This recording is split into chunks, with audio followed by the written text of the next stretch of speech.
Mr. Speaker, we're doing absolutely everything we can to put money into the NHS to bring down the waiting list, because I do want families up and down the country to have access to the healthcare that they need. He's absolutely right, they do deserve it. But then it is incredibly galling, Mr. Speaker, to hear this from someone who, when there are strikes happening in our hospitals and people are being denied access to emergency medical care, not only does he not have the strength to condemn it, he refuses to back legislation that would guarantee all the families that he talked about that access.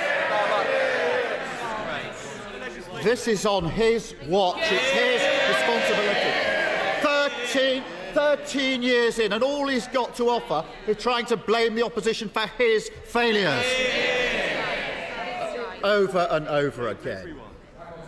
Mike's mum, I'll tell you what Mike's mum said to me this morning, shall I, if you're so interested to hear. She said, and I'm going to quote her, she said, whatever spin the government puts on it, you can't hide the reality for ordinary working people. That's her words. Worth reflecting on. Yes. Now, I'm glad that in recent years real progress has been made in tackling the stigma surrounding mental health. But the fact remains that the suicide rate for 15 to 19-year-olds has doubled since 2010, and suicide is now the biggest killer of men under 45. And they're not just statistics. Every single one is a tragic loss to families and to friends.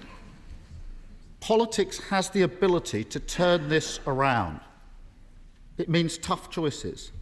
If we were to scrap tax loopholes, we could have thousands more staff, more support in our schools, more support in our communities.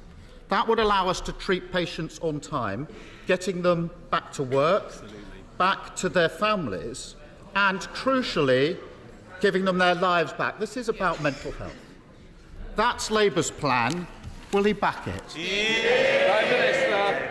Well, Mr. Speaker, it was this government that, for the first time in the NHS's history, ensured that it had a long-term workforce plan, providing it with record funding so that we can eliminate long waits, but also ensuring that it has the money that it needs to train record numbers of doctors and nurses, whilst radically reforming how they work to improve productivity, because the only way we will get everyone the treatment that they need is to make sure that the NHS has a fantastic staff that it needs, and it's this government that has put that in place. And we can look, because he talks about records, Mr. Speaker, because this is something that no government has done in the past. It's something I'm proud we've done. Labour's record on this issue is clear. It was a disastrous failure of workforce planning.